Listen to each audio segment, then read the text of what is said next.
Hello mga katiya! Ayan, at dahil nga ho birthday naman ngayon ng ating Tiyo J, abay, itreat naman natin siya. At Wow! ayan nga ho, andito kami ngayon sa may Sinchu City. Dahil palagi naman nga hong si Tiyo J ay nagbibigay sa atin ng pagkain. Kaya ilibre naman natin siya. Kaya kakain kami ngayon sa labas. At Wow! kagagaling nga lang ho namin yan sa trabaho, abay, nagdiretsyo na nga ho kami dito sa Sinchu City. At kami nga ho ay pupunta ng Big City. Ayan, yun nga ho, yung pinakamalaking mall dito nga sa may Sinchu City. Ang dami nga hong pila. Paano nga ho, libre din naman nga yung bus. E di tayo sumakay na.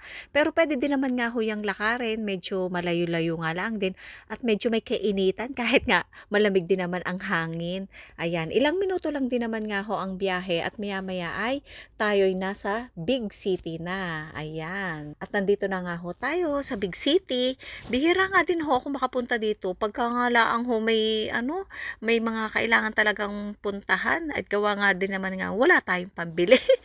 Ayan. At pagdating namin, hindi pa nga ho bukas yan. Kaya nagpicture at nagvideo nga muna kami dito sa labas. Sa mga hindi nga pala ho nakakakilala sa akin, ako nga pala si Tia Ness, ang inyong OFW dito nga sa Taiwan. At salamat po sa patuloy na panonood nyo sa aking mga vlog.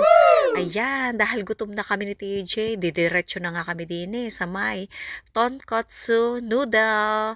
Yan, pangalawang beses ko po na kumain dito. Dati si Ate A ang kasama ko dito. Ngayon naman ay si Tio J dahil namiss niya na daw ang ramen. Buti pa si Tio J may namimiss. Wow! Ayan, at gusto niya din pala ang mango juice. Ako paborito ko rin ang mango juice.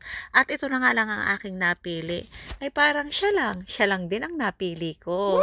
Hoy, panay na naman ang hugot ng tiya.